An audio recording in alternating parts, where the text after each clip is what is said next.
নমস্কাৰ আপোনালোক সকলোকে পুনৰবাৰ স্বাগতম নসমাই মছজিদ বন্ধুসকল বলগতে চামক আজি সন্ধিয়াৰ 7টা গুৰুত্বপূৰ্ণ খবৰ। প্ৰথমটো খবৰ, ৰাজ্যত পুনৰ এনকাউণ্টাৰ অসম আৰক্ষীৰ।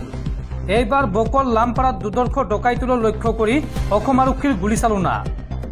ভৰিত গুলীবিদ্ধ হৈছে দুৰ্ধৰ্ষ ডকাইত কেনেৰাম বসুমতাৰী ওৰফে মটো। আৰক্ষীৰ জিম্মাৰ পৰা পলায়নৰ চেষ্টাৰ সময়তে আৰক্ষীয়ে গুলীচালনা কৰে।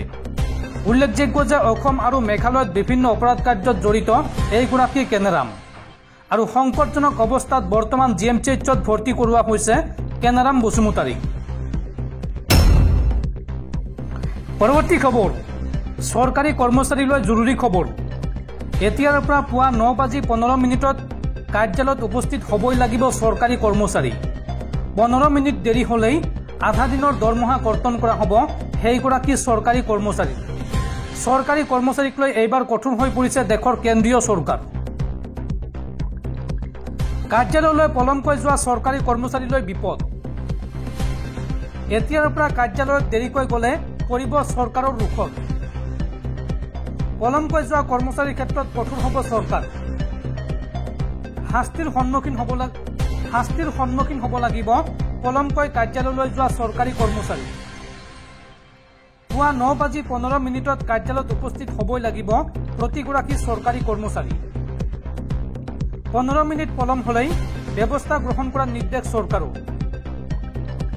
কেন্দ্ৰীয় চৰকাৰৰ কৰ্মচাৰীৰ ক্ষেত্ৰত জাৰি কৰা হৈছে এই নিৰ্দেশনা। বিষয়াৰ লগতে কৰ্মচাৰীয়ে ব্যৱহাৰ কৰিব লাগিব বায়োমেট্ৰিক ছিষ্টেম আৰু পলমকৈ অফিচত গ'লে কৰ্তন কৰা হ'ব আধা দিনৰ দৰমহা। শেহতীয়াকৈ এই নিৰ্দেশনা জাৰি কৰিছে দেশৰ কেন্দ্ৰীয় চৰকাৰে। পৰৱৰ্তী খবৰ, যান বাহনৰ চালক আৰু গৰাকীলৈ জৰুৰী খবৰ। এতিয়াৰ পৰা ৰাষ্ট্ৰীয় ঘাইপথত আপুনি যিকোনো সমস্যাৰ সন্মুখীন হ'লে মাত্ৰ এটা নম্বৰত ফোন কৰাৰ পিছত লগে লগে আপুনি লাভ কৰিব সহায়। কেন্দ্ৰীয় চৰকাৰে সহায় আগবঢ়াব আপোনাক। আপুনি ৰাষ্ট্ৰীয় ঘাইপথত কি সুবিধা লাভ কৰিব চাওঁ আহক। ৰাষ্ট্ৰীয় ঘাইপথত বাহন চলোৱা চালক আৰু গৰাকীৰ বাবে ডাঙৰ খবৰ। এক্সপ্ৰেছ হাইৱেত চলন্ত বাহনত সমস্যা হ'লেই আপুনি ফোন কৰক 1033 নম্বৰত। এতিয়া আপুনি নম্বৰটো লিখি ৰাখক 1033। বাহন চলাই থকা অৱস্থাত কাৰিকৰী বিজুতি ঘটিছে নেকি আপোনাৰ বাহনত? হঠাৎ বাহনত শেষ হৈছে নেকি ইন্ধন? এইসমূহ সুবিধা আপোনালোকে লাভ কৰিব। কি সুবিধা লাভ কৰিব সবিশেষ জনাই আছো, আপোনালোকে ভালদৰে চাই থাকক। বিনামূলীয়াকৈ আপুনি 5 পৰা 10 লিটাৰ পৰ্যন্ত লাভ কৰিব ইন্ধন। যদিহে আপোনাৰ বাহনত ইন্ধন শেষ হৈ যায় ৰাষ্ট্ৰীয় ঘাইপথত, তেন্তে আপোনাক 5 পৰা 10 লিটাৰ পৰ্যন্ত ইন্ধন ভৰাই দিব চৰকাৰৰ ফালৰ পৰা। চলন্ত অৱস্থাতে বিকল হৈছে নেকি আপোনাৰ গাড়ীৰ বেটাৰী? চকা পাংচাৰ হ'লেও আপুনি যোগাযোগ কৰক এই নম্বৰত। দুৰ্ঘটনাত পতিত হ'লেও আপুনি লাভ কৰিব সহায়। হঠাৎ গাড়ীৰ ভিতৰত আৰোহী অসুস্থ হৈ পৰিলেও এম্বুলেন্সৰ সুবিধাও পাব। এইসমূহ সুবিধা পাবলৈ আপুনি ভালকৈ ৰাখক টলকৰ পৰিশোধৰ ৰচিদ। ৰাষ্ট্ৰীয় ঘাইপথত এইসমূহ সমস্যাৰ সন্মুখীন হ'লে আপুনি লাভ কৰিব সহায়। আপুনি এই নম্বৰটো লিখি ৰাখক 1033। দৰ্শকসকল আৰু বহুতো গুৰুত্বপূৰ্ণ খবৰ আছে। তাৰ আগতে আপোনাক জনাওঁ যে যদি আপুনি এতিয়ালৈকে এইটো ভিডিঅ'ত লাইক কৰা নাই তেন্তে এতিয়াই ভিডিঅ'টোত লাইক কৰি দিয়ক আৰু এনেকুৱা ধৰণৰ ভিডিঅ'সমূহ নিতৌ চাবলৈ চেনেলটো ছাবস্ক্ৰাইব কৰি কাষত থকা বেল আইকনটো প্ৰেছ কৰি ৰাখক। পৰৱৰ্তী খবৰ, অপ্ৰতিৰোধ্য টীম ইণ্ডিয়া। ছুপাৰ 8ত বাংলাদেশৰ বিৰুদ্ধে ৰোমাঞ্চকৰ জয় ভাৰতৰ।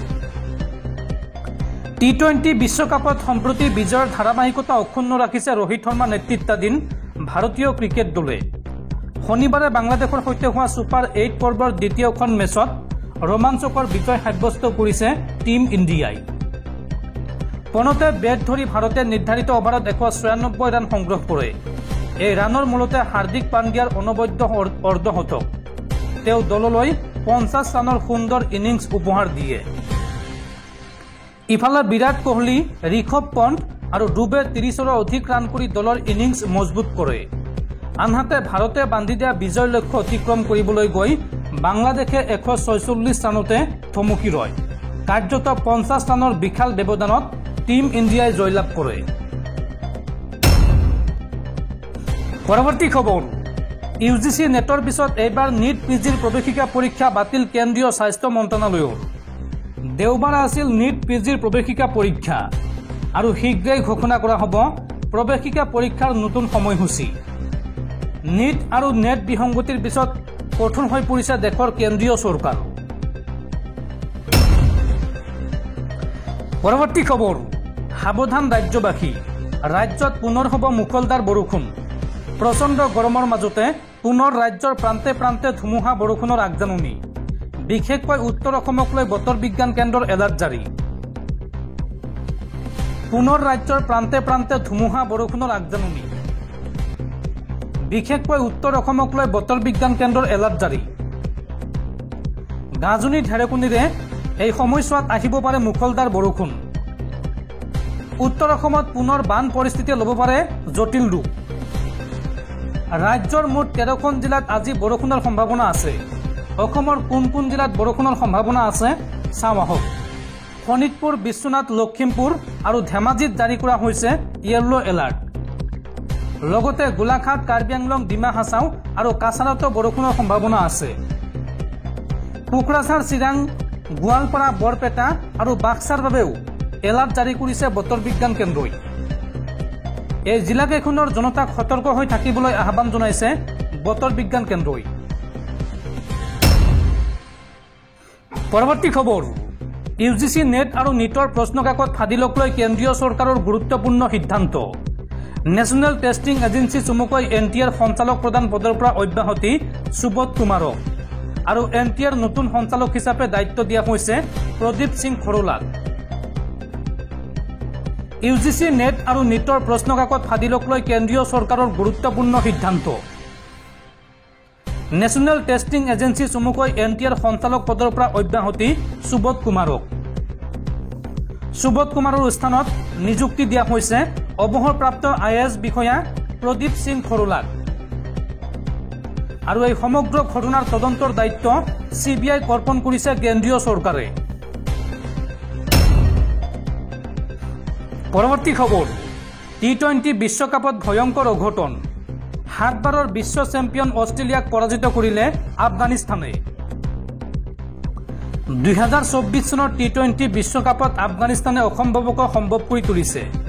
আফগানিস্তানে 7 বাৰৰ চেম্পিয়ন অষ্ট্ৰেলিয়ান দলটোক পৰাস্ত কৰিছে। ছুপাৰ 8ৰ খেলখনত আফগানিস্তানে 21 ৰানত জয়লাভ কৰে।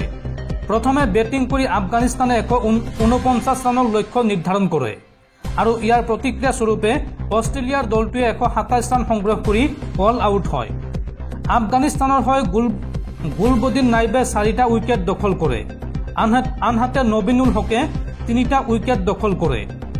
উল্লেখযোগ্য যে অষ্ট্ৰেলিয়াৰ দলটোৱে 6 বাৰ এদিনীয়া বিশ্বকাপ আৰু এবাৰ T20 বিশ্বকাপ জয় কৰিবলৈ সক্ষম হৈছে। পৰৱৰ্তী খবৰ, কাইলৈৰ পৰা আৰম্ভ হ'ব অষ্টাদশ লোকসভাৰ বিশেষ অধিৱেশন।